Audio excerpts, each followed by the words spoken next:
La technique Fast Track a révolutionné la chirurgie moderne. De nombreux patients se rendant en Allemagne pour se faire soigner prêtent déjà attention au fait que ce concept est mis en œuvre dans l'hôpital proposé. Le Fast Track a pour but de coordonner toutes les actions du personnel médical et de mobiliser les propres forces du patient de manière à faciliter la période post-opératoire, à réduire les risques de complications et à raccourcir le séjour à l'hôpital. Derrière le jeûne avant la chirurgie, les lavements, un régime strict, plusieurs jours avec cathéter et sonde. Des nausées et des vomissements après l'anesthésie, de longues semaines d'hospitalisation. Est-ce que tous les hôpitaux en Allemagne utilisent ce concept? Non, pas encore, car un gros travail de préparation est nécessaire. Les cliniques de chirurgie des organes internes, de chirurgie thoracique ont été les premières à passer à la méthode Fast Track. Et maintenant nous en apprenons de plus en plus sur la certification des cliniques orthopédiques et des cliniques de chirurgie vasculaire. Suivant en ligne, urologie, gynécologie.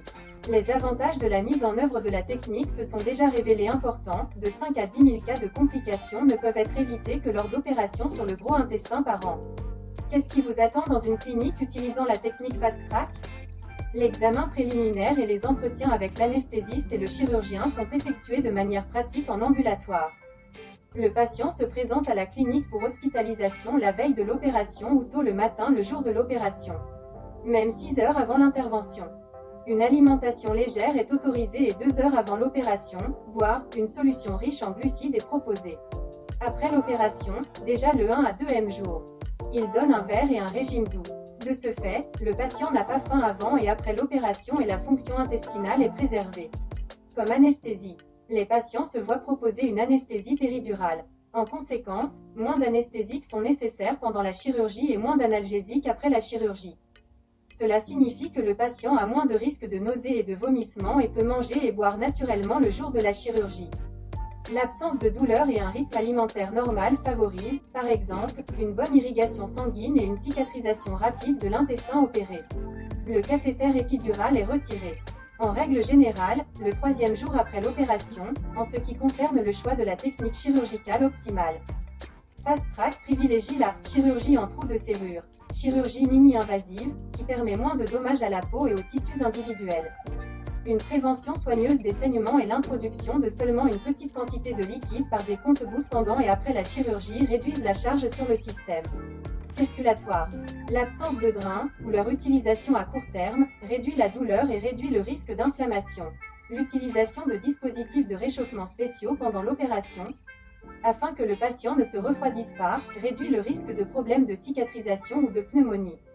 Une approche prudente de l'antibiothérapie et des analgésiques réduit le risque d'inflammation et d'effets secondaires. Les patients ne reçoivent pas de sonde gastrique, ce qui signifie qu'ils ressentent moins d'inconfort et une expansion plus rapide du régime alimentaire après l'opération.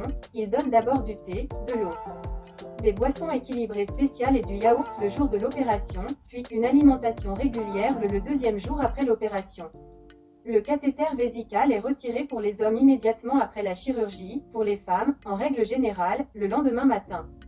L'exercice physique immédiatement avant la chirurgie et la mobilisation précoce, ainsi que les exercices thérapeutiques avec un spécialiste de la rééducation après la chirurgie, réduisent le risque de développer une pneumonie, une thrombose, une embolie, des escarres ou une détérioration générale des muscles.